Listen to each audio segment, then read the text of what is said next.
The Adventure of Ming Chung Nungale Van Sang Pui Ziak Tu Sang Sangi Khol Ring Lung Lian Bung Som Ni Le Pani Na Ka phone ri chu ka buai wangin ka ngai ven lok man lova file atam nen ka theyang to kin ka in chui zawa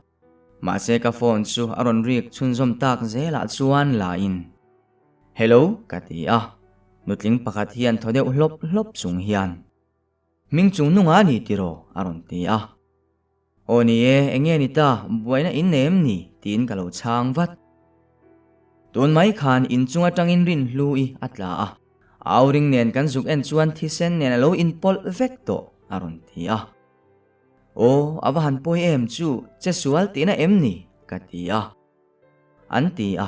ma sela in chunga han kal ka tum khan na sa takin an in hawa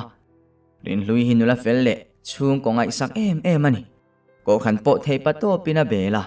mi then khat phei chuan van tir ko an ti hial thin ama nun na ala ngam ka ring lo ati a khoi venge kalo ti vat an venga soi chuan je kanen rang takin kan kala police an lo la thlen lo wangin ruang chu an lo khu bok ruang kan en chu thi sana tamin mu a hri om lek amal puiru chu tliak ti hriat takin alo om bok Jack engkem hi uluk taka enangai ania katia kan en chian nuwa chuan papuyate an lo thleng vele chia bok Hai, in nani ve em ni, tinge min lo thlen khal. Riat puyat suana ti a, form ha in nuwa mati mel viao mai. Boya, ke ni ai nin lo che masa ni mo, an lo phone che vem ni. Papuya na ti chuan. Min lo bi a, kan pei ngal, kati ve mai bok. Ruang hi postmortem turin an ron la do na. Midang hi til thlen dan kan zo don em ni, ati chuan bunga tinanule pa telam chuka pana. Anpa berla rui cha mel hi apureu kapi rin lui in fanua ni tiro he thili engtia thlenge ni le kati a tap lop chungin na in suta keiman kalo soizo kang tlangwal pakhatina alo ti awang chuan chu pa chu kan en vat ka uani a voin khan kanin fiama ma sela anu loka ka chaw e mai thlifim kan donga tia tiang thili athleng ta ngalani Karia dan suana bial pan ni in chen ni in karia a trap fo bok ati a phone kan local thengem kati chuan anni point min pe ve mai bok office kan let le nuwa chuan je ka chuan boss me chia le ngal ma ni nun han la ngot mai chu tiro ati a Jack ama le ma ain tha iringem tin kalo zot let ve thung ring na samai Abial pa ni nanin chente anti kha Khovel mi hring heti zat om zinga ani hi ka khovel atel lo chuan kadam zo lowang dire dei an hanti vela nernung pa in nati a Jack angonga khan re na nu ma duk a omasin aban re ka po khan merna duk a ombok kati a makti se tin min ron ena ilowan en chiang om ve aron tinui suk O engkim chiang taka en vektur kati kha katia ma se ka en chiang ve via ve mukatia ka mumi alo tinge moni thi sena tamwanga niang tinwa nuwa chungin alu chu a hiata chua le kan ngai tia ka tho phut chuana phuzok zong pang mai che phut reng mai lung phut halo min nei tir don tin min en ha a chang to lem lo chuan ka chuaka min lo zui chuak ve le mai bok Mithi in bula an then om te na chuan kan luta in chung te em ni in nei tui na lo ti chuan bunga tin nia kan thian nuania tiang me che thalu tuk po hian aru ka buaina hi an nei ve em moni le ka ti chuan ke chu ati ngam ka ring lo rin hlui de chu me che fel lu tu ania an chung kwa chuan ama chau hirin tla ka om tila ka soi sual hau lowang anaw mi pala soni tin phone metina aw vaka anu le pala in zuan in ve bok nen aron ti a ani kapi rin luin chu tiang avan soi ngai lo em a thamol ve topa kati chuan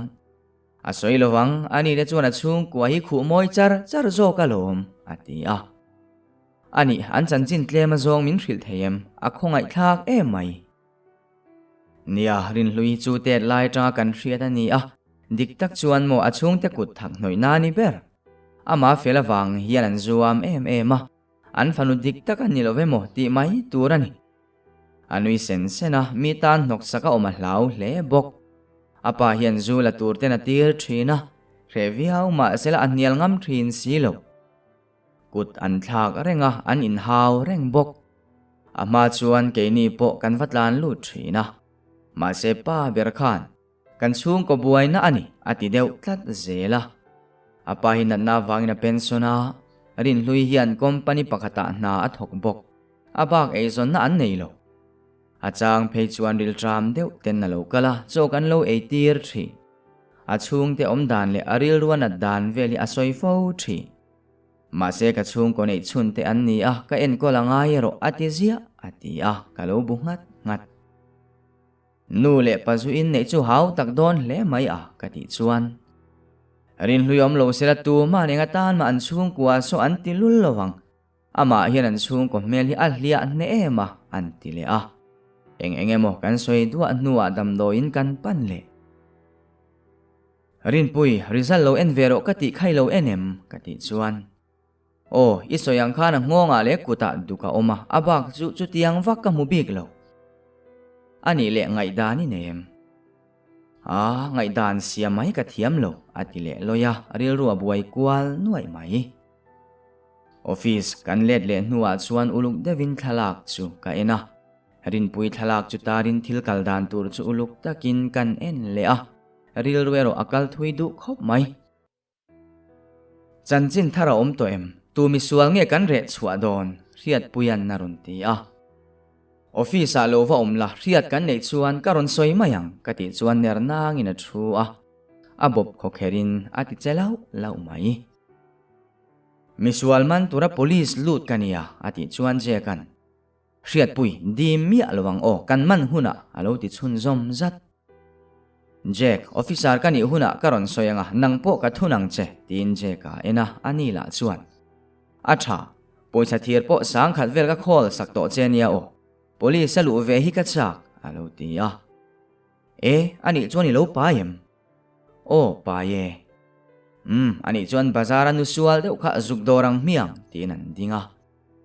engein ti don ka ti chuan riat puya chuan min ron enin misual hremna sual overlo ma se mi tong theilu tu kan ti jok mayang chu ati a poisa thir lir khan thili leile donem ni ka ti chuan done an hun kan ti hek ve don Jack na umri lo nen kalang le tin an chua ka au man po an ni lo atu ka chuan rin luinu le pa chu station a papuyan akova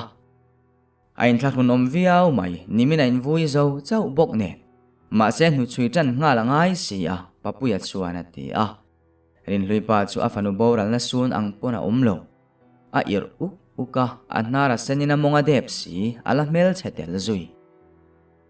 nia apoilo kan fanu hi afela abial pa khan bumlo selang chuan tiang thili athleng kher lowang ati a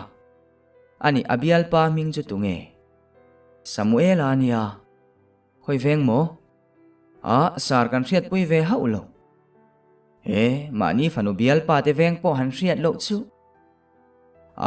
nia lela ma chuan kan fanu hi min fel viau angin ngai ma sela inami palen ti rai chuan chuale ri abo te hi rat dewa ama ber om to lo nen zep vak atulin ka khelovani atile a ariak bo thin mo zu in te po rat apa ju da thatte lo in le thina anaw nen po anin sual pha to sin anaw hian uzok mani sela me chiani na nung changmoi tak nei tur khana du ve bok sia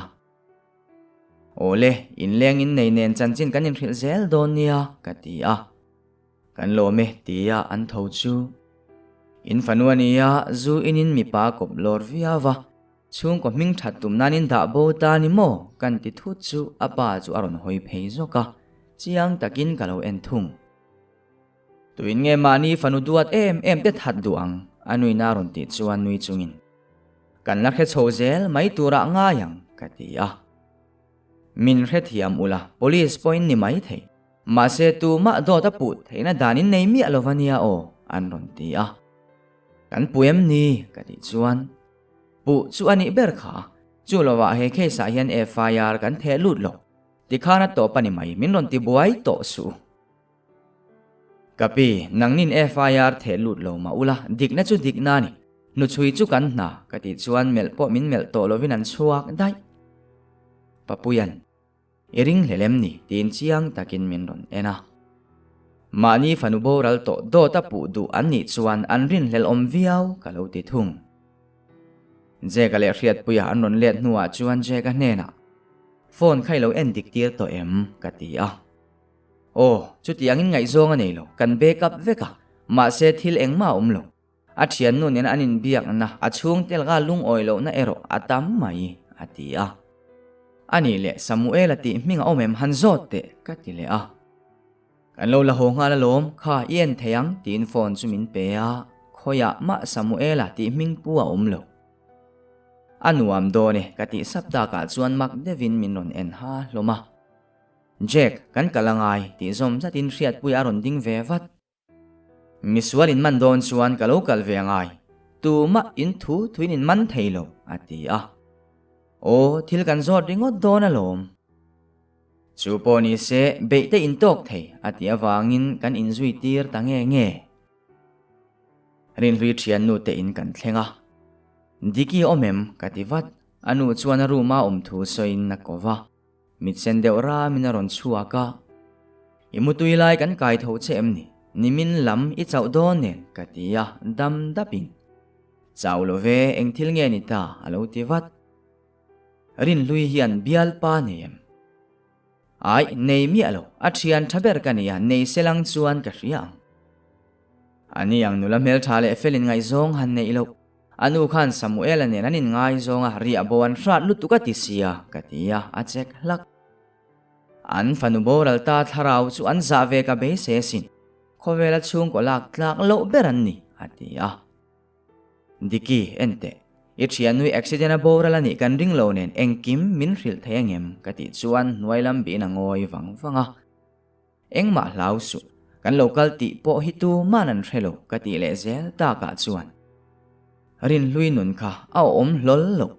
ni tin anu le pa ruin an khuma anaw la that si a hlo atlem ne man chop tur po pen an phal lova ke hlirin na po kal thi a hlo lak ni la laina chung te chuan a vain an lak sak vek zel apa zu ruin ku ta thak lo le ana vina thaka an chung ku hi an mangen sual ka ti zok don po ka helo an ta na thei top chua tu an fanu chu haiderin khongai na le mai na an lan tir ngai lo rin lui ril na hi chang na trap fowa me che fel le pathian ring mi alo ni lawa ni lo selang chuan an chung kuai anin kholo viau po ni selatu maran dem lowang tin aria bo chung chang kha aria bo chu soilo tlai choi tur pona som thei ngai lo ama khamo hei ka soi thiam dan chuan hlo nei ang reng hian a om thin bial panei te hi chak ve thina amel chemi alonen betu ponga theilutu keipon ngai zong la pasala nei lai nuam zo kang ka ti fo ma selani chuan ka chung ten an phal lowang in leng nei ve do ni la kan chung ko zia hetiang ani ne min khrechianga min musit mai chu wangin ke chu ngai zong nei chi ka ni lo ati fo thi ano pan lai tangin tiang nen vau chunga en kol se len ani awangin dik tak chuan a chung te hlau na kha a than nan ni berin ka ria atia ani chuan a chung te chu min biak sak thengem ka de chuan phok zeta min ron enin ka peilo ka thia nuril ru tinani tin tu le ha dam puwa chol tir theilo tu chung ku an ni so pathianin ka tong lo holo se atan chuan thi kha nuam zo kang atia ma se khongai takin min biak sakla tual thattu kan man trep to thu soi ta che ithianu tharau hadam tini du chuan diklo takati tu te chui konga min pui ka be se katia ani enge ka soyang ati chuan rin lui khan in dora dairia theingil thule police lamin naktu kala kan tum thu min ril sakla a dairia khaneng ki maziak thena kala chiar velo 9 police ho ka khila anron la don kalo da man lo ne police ku ta sen dil chuak mai don nia o ani chun ani to sia intana tangkai ta kin tin rilla katia a phone chu phorin rin lui chung de chu call ve mai bok rei vak lon in biak nuwa ke manin kan lo lap pho tangan ti ma se dor kan hon lo thu le police ho kan lo hil to thu ka soi ati a indora chuan kan kal do nem ni changi la ka ti a ole cha bi ka lo la ang ati a kan chuak zui ta ani kanin phur pheya tala chhede u hian dor chu pon lama kal tirin ke ni ro achung lama kan thung an local don ti hrengot emni je ka chuan ati a an thani chuan fiana thei ti bonan an lon kal nge yang ka ti awang chuan thu in lo nga kila ni mai lom ati zoi sup zandar somvela chuan thil vo thom kan reta a chuta digi phone chu lo ri in bathroom lama ka tlan pui vata rin lui pa alo ni diki police ho ko tain da don tho ti kan rena in kan fanu dai ri kha khonga in an lak zo min dil chu asakro o aron ti a in kol tura lom te reng mai eng tiain dora thei ngil thei nge ni khoi lai taka nge thei ngila nia na bang kha lo ko ya do kana da mai nen da that bo kala da thalo ole kan lom lutuk o I thian nu ta na in pek thina wangin le lama mi chuan aron ti a ho lutuk ka ti tura lom tin phone chu ada ke ni po kan chuak zui minute relo te a dor chu ron in hongin lai chuan do kan vel chu an ron chuna an zong ti chiang takin ka he the zong maula in mulovang rin lui khan dairia zia ngai lo tlat tia ka va eng chuan phok zetin an ron hoya kan man ta cheu thil ti sual tu chuan at na lai hi anei thin tin kanui suka aniro rang lu tukin tlan chuanga lan tuma ma che ka le hriat puyan an lo man chat mei che om nem mani fanu le farnu le ngal than tu fiana lak tuma pa fa mi do rok poi ti lo chu man ni la ni mai lo hriat puya chuan ati a han ka fangai lo jek hrui khaban la ana thei ang berin tron ro ati chuan je ka po chuan lo tron vat station kan thlen chuan putean khami te kha emni alo ti ya an ni hi ka ti chuan an fanu nge ani sia ti hlakin min zui ve nga la eng wanga that nge ni tin hriat puya chuan han zo ta mani fanu le tu pai nge thaduang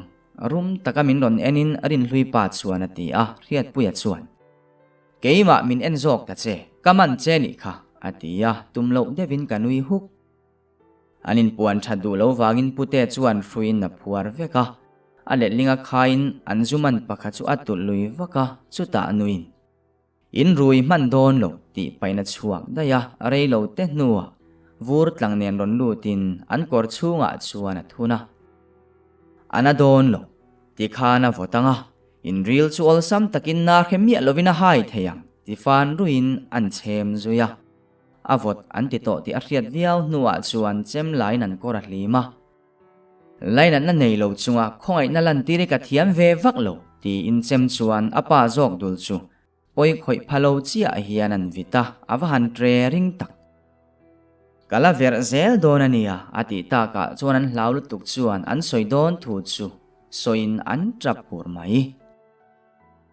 mei chelaka in lapa hle si khatia han tra le vel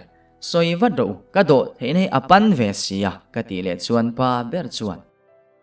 rin lui ha kan fa dik takanilo voi khat dam doina kan kalin kan pia loka mei cheno pangmel thajet hi alo dinga kumnga kanin nei nuwa po fa kan nei theilo wangin kan nu chuana en renga fa nei vela chuan sotiang rual vel soni om sia ati ta ka chuan ngai dan dik lo pui nei nau pang chu kan ru bo ta a Mizoram lam chu him lo kan hriat awangin a zan la in Delhi lam kan pan pui ta ani kanu pui le kan no pang la kha Delhi a chuan omin ke chuan na ka ne wangin ka let le khati lai khan sum kan nga a ka na kha aniam zok lo nen poisalama buaina em kan nei lo achang chuan chol lai nan bula ka zukal vele zau thin bok rin hlui kan la ka tanga kum thumna fapa kan nei vele lawa kan fatinen chuan aizo lama kanu pui te chuan ron honga hatia fapa ma ni ri lara ngei kan nei tak sia kha chuan rin hlui chu kan tan a hluto tlat lovani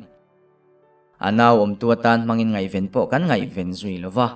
shin ran ani wang nge thil lan ti sual lek te kha kan huain kan haungun em ema atopa phei chuan ngaya kan nei ta ani Ke ni chuan ei tur le in tur pein school kan kaltira lom kan tim maya ama mo kan pek chuan chu ani ta na to ka kan ngai thi anaula alo harin alo sual ve bok nen a u ati buai renga anon len nuwa phei chuan mi pa na chu piang nu nung ma se mi pan ni na lang ka ti mai tin ke po pensionin zuin min ti buai chho tana rin lui chu zu la tur ten kan tira a lo lak ve chun po avain kan lak sak vek thi kan enkol naman min rula ni mai ti in kan fa tak alo ni lo ne kan enkol naman chu min pek kha aba ve bokani kamini tlaya khana naw nen in havin chu po poisa anavina adil wangani in nial thin rim chhovina tum po nilovin anam kha anam thata ani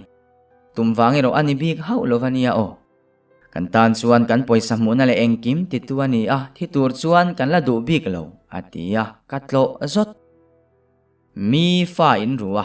mangai taka en ko lovin ti du da na tin reng in ma chon tira min ru le tin tia tiro rin lui kha fa tan in la a mangai taka en kol turin ni lain in en kol manin bil le si mi zak thailo takin ni tin ka chua sana je kan min ron zui bengka kaloi tia kalo soi thei ngil dai aron tia chuan tin mei chu ka phora ka zungal zat hei hi rin lui account che dan vel chu ani lo alu apiang in angai ngai na thon chuak le thi cheng som bak a kauna ngai lo nula puitling in cheng som chau nei chu a khom ve via wang karing atia kan chui lai khan soi ta che ati chuan o eng kimiti tut zela eng ma soina hun ka nei lo imak zet zut lutuk nen hian te chu min lati rep zui athatu berkan man to chuan tu na chuna tangkai to lo ma selai thok tha e ti in adara ka beng thak ming chung nung nang hian min dai khal ngar zel riat puyan en bengka coin kan buai a ati line riat puyaron chuaka avahan nuam misual himan tur om reng sela o ke police mel thale pian nal hian ka mancha je khanu te kha chelo tiro tin je ka ena ma se bangbo je tin ani chuan lo mel thung o rin lui thian nu khamole anu te han moi zia kha among bor la antia je ka chuan ni chia ama kha thiang hlim si anei tu chuan abo chengai don lo alo tivat hei tiang ringot khangai tua manin ni lovania ka ti chuan nui chungin nang po rin pui ringot ngai tua manin ni lo ma ni mi da thil om hu thei si lo mi ta khan chuk om hu tum tlat ini kha je kana ti chuan riat puya chu ding hluaya amak ka ti rualin zanin hian arin sual tir kangai jek min zuiro kabuang puyan in sual thiam lutuk kan man chewang ati chuan je ka chu riat pui lama kan nama te chiama aron ti chuan ti khan in sual veula in du bi kem ni arlo in sual tir zia mai in pani khan ti lui nai ka in sual tir rep mayang cheu ka ti a nui thadu lo zetin min ena kalo mel rum ve thung min hau ma la poi lo ve nang ain voi khata suman la lut nem jok ala ti ham zuyani chu in kan thlen chuan boi te ron ho ve chi a zoming moi ithil pom kha ka du ve riat puyan alo tia kan en chian chuan no telem pathum hi alo poma ka phal lo bok mi min pe kan hi chung kwan nia la khran chi an ni lo hey ui kom su in khatan om don tho a i du le va le ve mai ro khoya mo riat puyana ti chuan zo thri vai lal te a an nei nal lutuk atlom hlom sia an sel thin nen tlom deuh devin an zuarania atia zanina ar kanin sual tiranga an nei zong ka valenge riat puyan alo tile i vahan over tak tlangwal in lapa nau telem lo ladu boite chuan atia nulai ni ve to tho kha ibial pa mel chiat nen anti chia tia chuan nau telem chu amaya ron ripop i tong thei kha kol la min pele angche atia bial pa han soi chu lau ve tinal fiam ram zui kan nawi hian ngai zong te lo nei ve to tak em moni papuya te office kan thut lai chuan pasena ron luta sanga accident an tui rial thlen ma in tlom ngaya in kal thei chuan aron tia papuya po chuan an kal tur thu soin local ve ula kheisin nei mu mal chuang lo atia wangin ke ni po kan zui ve maya amun kan thlen chuan tlangwal pakhat hian kati palani kathiam lovani alo tia abula wai me hruai tu lo ding chu mu in tinge a aphur ruang chu in muto em katia lamulo athian pa so ain thiam lo ngang mai ati chuan ka bungat engtin nge an che sual thei hrim hrim konga zaw ne kong ko ya abreka control man lovati ati bai kan lo tun na lam chu ka pan fata abrek ka me chuna laman thaviau sar bai khi afai tm je kan ron tia anei tu hian a uluk aniang riat puyan na lo ti bok bai khi uluk takin en la rang le khema om mi alo chuan kong puya bai ke thalang lo bok tlenga lum nga la nia me chia kha ami pairo a himin pemane mi alo kati chuan min en kara uluk dewa ngai tu a hian fellow omin riat na kanei tlati in me cheruang an ron zon chowangin kan pan vat jack akut le ke a pila lo hrim hrim alua tang chawin thia chuaka ake atlia ba ka atleng na via wani chuan hliam pheng phung turani katia nia akut le ke a hliam pakhat ma lo ti pal nge tumsa reng wang niang le ati chuan papuya bula kalvatin papui diklo omariat na kani ruang hi post mortem ran kadu rin widadam doi in bok kan bel le ri mai donem ni kati chuan nang berin diklo omai hriat te chuan accident satli anin case akalpo kalo ring lowasin ati ti chuan ruang nen dam doin lam kan pana abial pa po chu alo kal ve bok revak lo kan nga nuwa chuan me chenu le pa an lo kala me chenu chuan abial pa maya ron beng popa midang hovinan lo dang vat nang wang hian kan fanua boralani athisen mo iphur donem ni kan fanu kan duat em khan nang ma wangin min dovasin ati ami pairoin engma soitura heve lo thum kapi enge thil omzia tin kavapana ani chuanin ni deuh fai chungin kan fanu ha kan mangai em athat na turba kan du lo ma selal ding heta son se main kan fanu chu azar buai chena engma na nei lo le chung te ne in lalia zu le dam doi ti thira ni so nei kan phal lo chung azuya ati chuan kalo bungat ngat o mate apoi mai kan thu khalo oi mai la thatur tin atrap le engma zo zui chi ani in ka heto lo kanom fe nuarin pui alo kala kabula ron dingin zoite in naw thathum mi pai me kasin aron tia makkati viau engtin mo katia thathum mi naw pai mek chuani soyang deuh khan bai ka accident chu ni sela an tleng na pil le engemo a om karin nen engma lo akor hnunga ero chiang vak lo hian kut thla kan hmu akut thlan le momina khoina ni lo chuan hnunglama nem na ang atia ka bule ngat tikha chuan chuya ol samang kalom tak zet katia kati turalom i chaw thei bok sia nangma khaloin enkol uluk la papuya bula phein engkim ka khila ole naktuk lama kan bo zui don nia tuna chuan engma thu chiang hriat a har mai ruang nenan la rinok nok sia atia kan mithi pa sokwa bechin te ang abiak tlak viau mai thei tin kapan pheile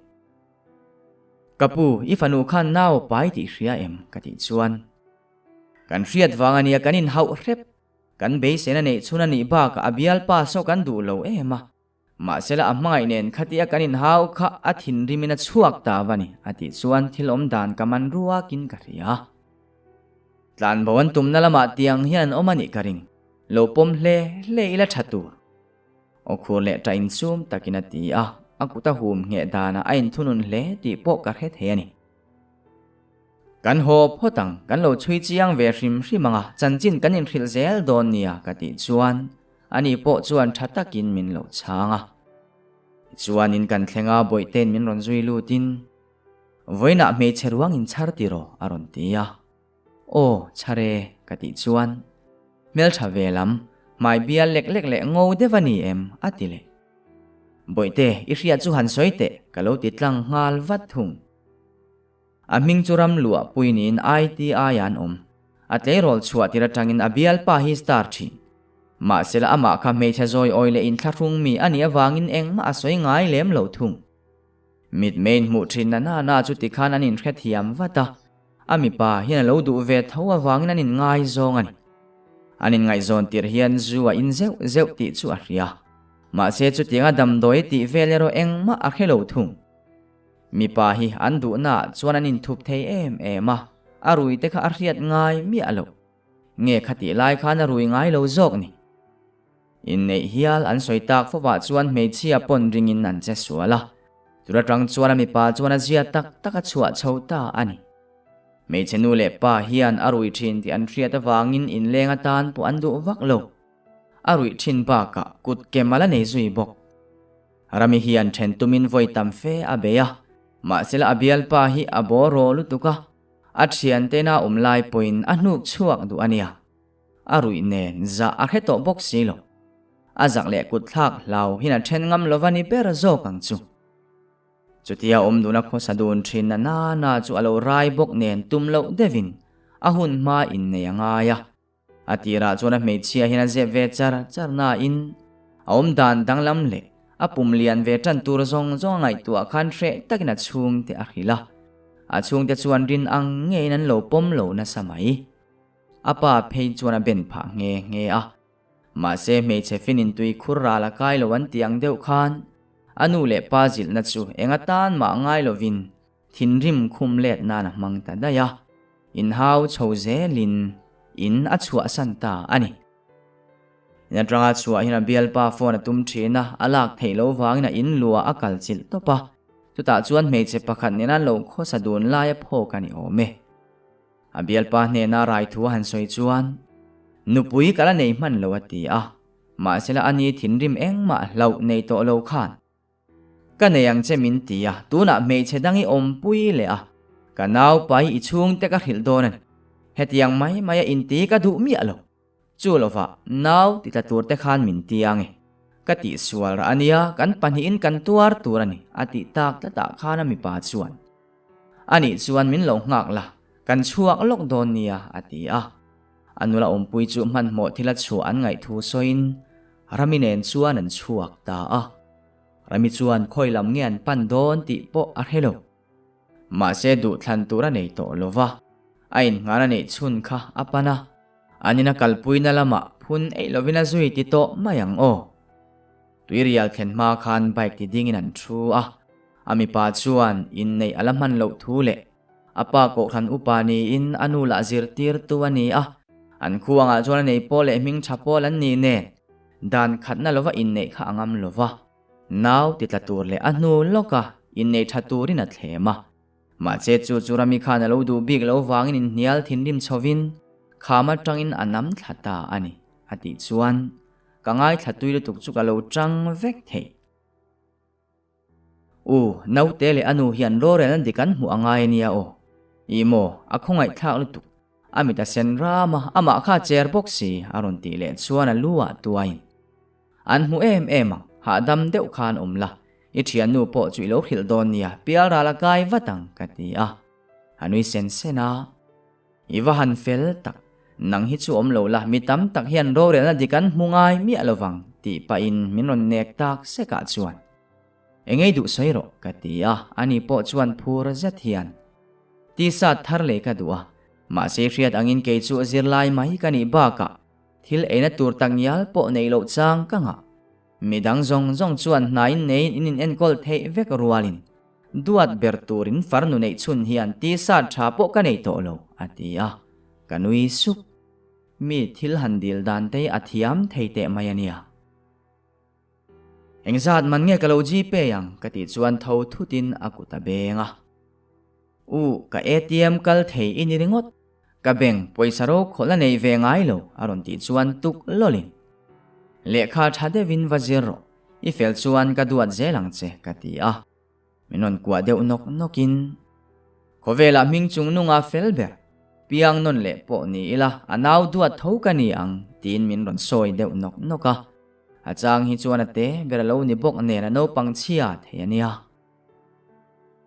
I thil dil lo khan min dil thin ro lo ka nei ve to riat puyan na ron ti chuan kan tong vel chu alo hreman ni ngei turani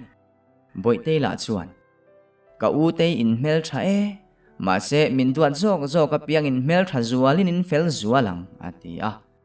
riat puya chuan a om ben thak pa in bial nu poisa mang hektur ka nei lo wangin ka hlo hi chu boi te ku ta lu tang ati a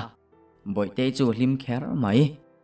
ma se na kin loka in ngai viau le indu sakton viau si hian online haw le rap om si a a tha veke je garon zai lut al ala anunga riat puyan na ron zui bok dal riat pui in office a nai nei hlol lovem ni ka ti chuan na online ka lokal ani hi a hrim je ka nai pek chuan ke po min petel ngala ni mai ka thuak fing tak ma ka tho wangai aron tia enge chanchin adikem tin jek chuka ena file do kanun the thla in arwalin me chepani zukraya pakhat man na turpo kan riat ma hian ati a file chuka en wata thalak po kala chuak nga kan minister fanuani kha asum du wangin are theizok da bo na tura zon ba ka apa ko khan upaniya ming liam na tura nei du lovani kha riat puya chuan ron ti in ni na te kan dur tuwa kan chel zo le silo mual pho hlau tok le ka fel la kan tam je kan ron ti a chu ta riat puya chu ron ding hluain din dini boral na khan police ten manan nei to em aron ti a rin hlel te chu an nei nuala ma se thu chiang ero ke ni ain in riat ma sakarin kha in station atang kal ve po an om kha ka ti chuana bungut muta pong sual tum ma se thei si lo that nge riat lo tur riat lo wanga boral le ri re ta om rualin tiang a hi chuan thili thang chak khopa a hrim tiang khe zu ji hi tam e mai ati chuan je ka chuan zoi zetin mizo danania asar hulaya ri hluai zu ziral hi chu mizo danani ti hian thom re ti lo nan soi rik le engema post pho te hi tha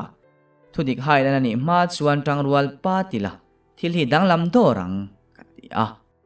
je ka chuan ti tur chu ani soi tur hi atamasin alno pangro puinen ke chu ka khongai tak a zet zo ming mo hi tir thaila atharau te humai lo mo ha dam taka chol hi ka ring lo hrim khatiang no pang laka poi khoi du tu chu tu po ni se ke chu rem nan na tak ayana khai hlum te ti ve toila tha ka ti ente boss mania kan man home en call tu de ka dem how leinem atia dan kan nei ve hi tual tha hi diklo chuan phubalak nana an ma ni tha kha thil thabera ni lo bok ka ti chuan ding hluai a thaber le ber lo po soi thei to leine mole uluk de vin ngai tu ala ti hian zu ziral atamba ka athen chu boruak dai vele ukil thaber den anin bel chuak le a an chung de tan po en thre oman ni don lu tu ka sin Christian ram kan tia in ngai dam le dan ne lu tu ka wang hian sual na pung ka ti mai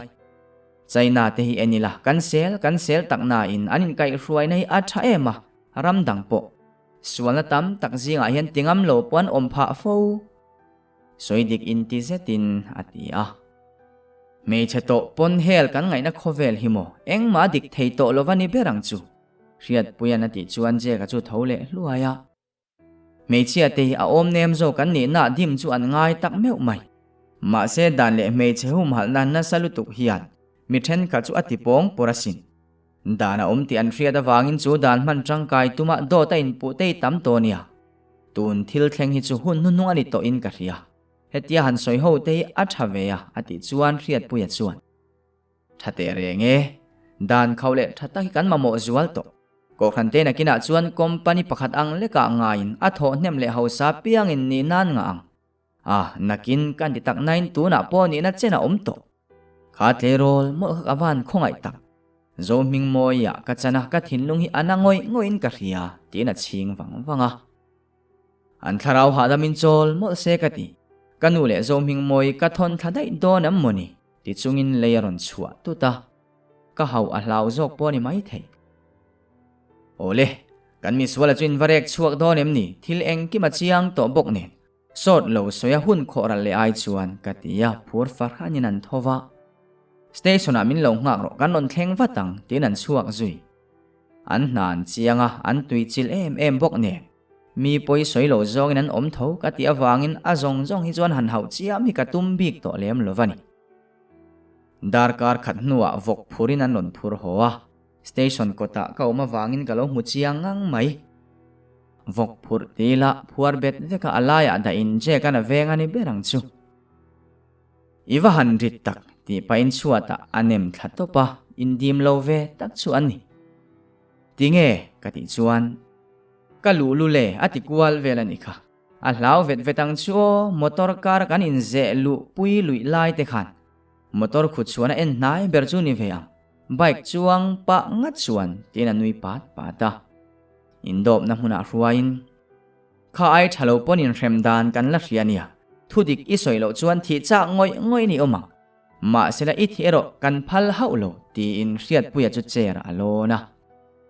Jack ale ling khan lo pom ro le khayang miang ati chuan Jack a chuan min ron enin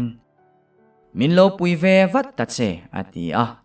ke ero an che dan mak lu tu ka wang chuan kala ding reng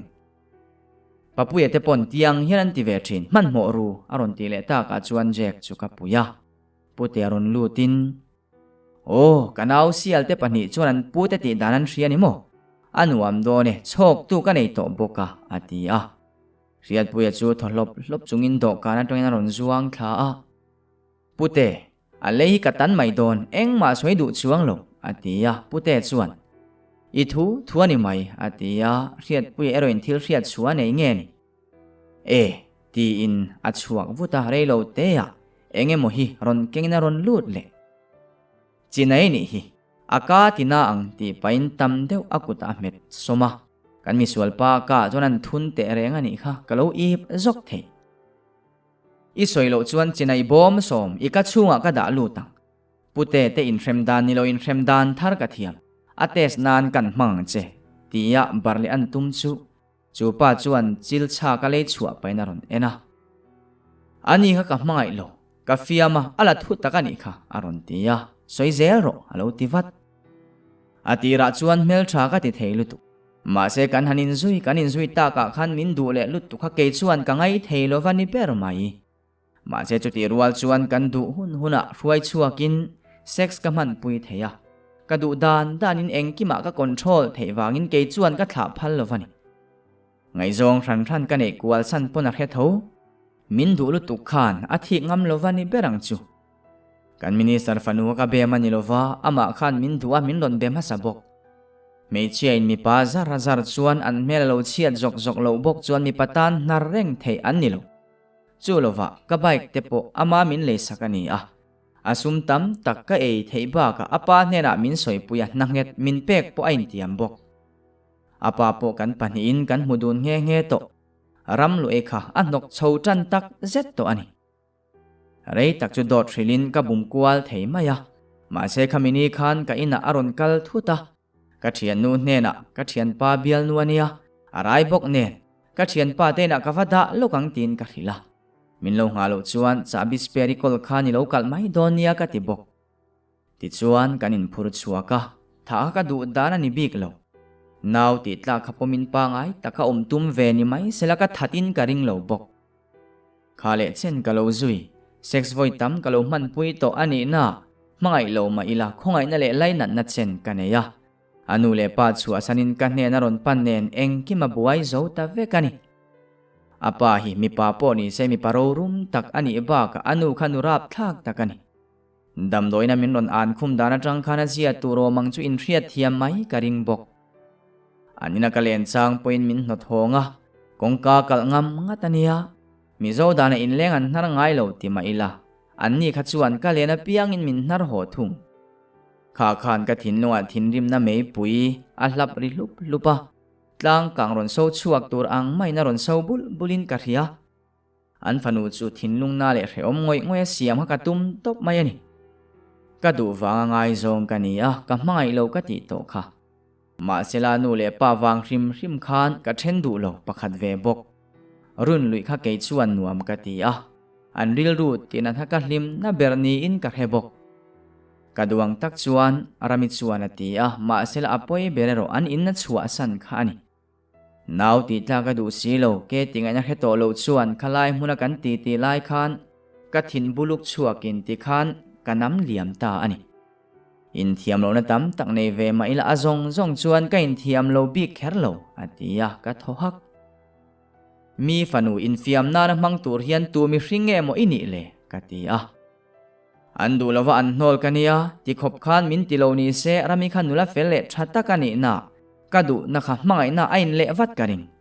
ma sela achung te suwa sual tu khumpon lutuk wangin kadu na kha tina chak na le phubalak chak nai na khatta zo kani atia kanui le hak zo zui zel chi ni point ka helo ti khan in khai zan khuang i thuak a sual lut kha alet ling thok anga ila tha chuak ve tura ngai ko ta thiam thu soi phal sak ini don ti ma se thiam thu soi turi nei lo zia soi tur hrim hrimin ka ron ding chuak ve ang nang ni ang mi paneb le me tha sum chau ei tum ang ho chu om ve reng lovin khung bo vek ni ulakati nang ni wang hina lom kan mei che thin lunga na ta nam dang an than le thin ni riat puya chuan ati a ain la puit ling sot lutuk hi eng wange khelo ma ila athil soyero adik thin fu mai kan chuan nuwa chuan papuyan chanchin min lo zota ka soi chuan nui sukin kan nawa chuan mi sual do po thiam do ne tiang chuan ngai ngam takin ka chua ka be se ati a papui riat puya hian be se na inei sang via vem ni ka ti chuan nui huwa chungin nei sang te renge ama hian afin nei aman thiam chuan mi sual tan chuan tor hlel om takani don keila inutein pension turin min nor tonia achang le I pension lo chuan ifa te ka ngai event to lowanga ti thul ati a tlangwal nom na ka hethar le on zel boya ipa le kan sang se ka hi en la nupui nei du mi asu nupui nei chuan rei lo te a an hnung zui hian thai boy chanba ki changdon lowani ti kha in thereng che pute chuan aron ti a papuye pon huwa ta la lem lo ka phone aron ria rang takin kala a rin pui alo ni nung min puiro aron tia ka thozok enge omzia tuna khoya nge om ka ti chuan in hnuaya ka biru ka pa kha zela tangina ron chuaka kan ina ron kal tin ari ropa ana min tharo ana tina trezui ngal tuar mai kan kalangai pute en chunga ka ti chuan tite thut nge alo tia rin pui pa kha zela tangina tlan chuaka anu pui fanau te soisa ka ti chuan rang takin je gale riat puya ko wa kan tlan chuak motora kan tlan chung le churei ka ti em a jam ne je ka hne na emergency potro arei ka ti a ani pona pon zom ve mai bok siren su atiri zui zata rang takin kan tlan ngal zut to nain ka thu le thei to lo tuma kan belova kan ngai tuna chu kan kom kwal vek ni main ka ria heta hian dingro tin je ka chu ka wa vuana ani po ding ve ngal zat motora tanga chukin ka pen lok an ini ria em ni riat puyana ti chuan ding chotin tlai vela hian ka ngak thina an in tak ka khelo ka ti le ta ka chuan je ka chu abul dor atlan lut vata rei vak lo han om nuwa chuan ron zot chuak the niang min lo zui ru tinakal moka in pakhat ko ta kan din reng lai chuan me che pakhat trap thom ka ria rin pui o ngei chuan pa athi don khonga in atia dim takapan nai an tong ka ngai thak le chuan an pa ber chuan ka chom ka rai ka sum nga rual ot lova om tun din mun po ke ma wanga thlengin ni na khredu lovin ti hian min om sanamo mani pa te mangai na le khongai na nei lo atia ari zui rop me chatap thom aron chuak ngal rong mai kongka chu an kala wangin ka tlo popa